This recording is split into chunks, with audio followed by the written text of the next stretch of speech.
आता पुढचा टप्पा कधी येणार, दुसरी यादी कधी येणार आणि ह्याच्यात घोळ नसावा ही इच्छा आहे. तरी देखील आम्ही जे अकार्यक्षम मंत्री आहेत, दादा भुसे जे कृषी मंत्री म्हणून फेलियर होते, जे MSRDC मंत्री म्हणून फेलियर आहेत, शिक्षण मंत्री म्हणून फेलियर आहेत, त्यांचा राजीनामा कोalition धर्म जरी पाळायचा असेल, कारण ठीक आहे आम्ही आधी पण पाहिले कोalition धर्माबद्दल भाजप आणि आम्हीच आरडाओरडा करायचो, पण आता फडणवीस साहेबांवरच ही वेळ कोalition धर्माची, हे कधी आम्ही पाहिलं नव्हतं. त्यांचा राजीनामा घेणं हे गरजेचं आहे, अनिवार्य आहे, सक्तीचं आहे. दुसरी यादी 9 जुलैची तारीख दिली. आता बघू, पण एवढं अंतर कशाला? कोल्हापुरामध्ये पुन्हा नवा वाद सुरू झालेला आहे. कोल्हापुरामध्ये जिल्हा प्रमुख पदावरून नवा वाद सुरू झालेला आहे. जे रवी किरण इंगवले यांची निवड करण्यात आली आहे, त्यांच्या नेतृत्वाखाली हर्षल सुर्वे यांनी काम करण्यास नकार दिलेला आहे. बघा, पक्षात वाद नसतो. जे उद्धव साहेब पक्षप्रमुख म्हणून सांगतात तो आदेश असतो आणि तेच बरोबर असतं.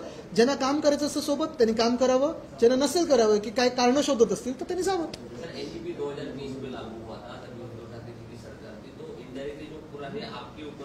इनडायरेक्टली नहीं, हम डायरेक्टली यही कहते हैं कि NEP हम तो सोच रहे थे हायर एजुकेशन को ठीक करेगा, लेकिन जो रिपोर्ट था वो रिपोर्ट के बाद भी हमने एक अभ्यास कमेटी की थी, स्टडी कमेटी, 5-6 मंत्री थे उसमें, लेकिन सबसे बड़ी बात ये थी कि उसके बाद 2 मुख्यमंत्री बदले हुए, एक गद्दार मुख्यमंत्री बने और अभी फडणवीस साहब बने. GR हिंदी के सख्ती का किसने लाया है? हमारे समय में हमने मराठी अनिवार्य की थी और हर एक बोर्ड में की थी, फिर IB हो, IGCSE हो, CBSE हो, ICSE हो, सारे लैंग्वेजेस के साथ अब मराठी भी आनी जरूरी है, वो हमने अनिवार्य की थी महाराष्ट्र में. लेकिन भाजपा की सरकार है जो तीसरी भाषा हिंदी को लेके विद्यार्थियों पहली के विद्यार्थियों पे लादना चाहती है, सख्ती करना चाहती है.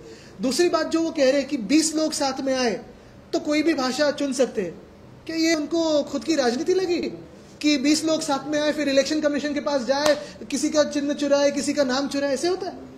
कैसी बात है कि पहले के विद्यार्थी 20 साथ में आके कोई सब्जेक्ट चूज करने वाले हैं? तो पहली बात यह है कि थोड़ी अकलमंदी से काम ये शालेय शिक्षण मंत्री ले, थोड़ा जो है इस्तेमाल करे दिमाग और काम ठीक से करे.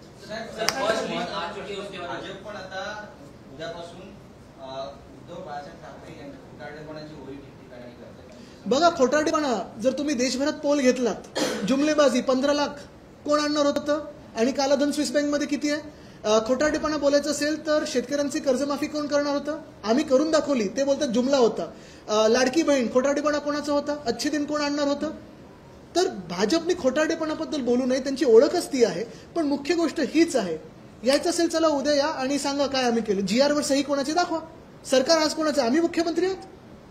वाटत असेल त्यांना तर चांगलं आहे, पण मग महाराष्ट्र वेगळ्या वाटेने जाईल. हे जे वाटलं होतं तसं होणार नाही.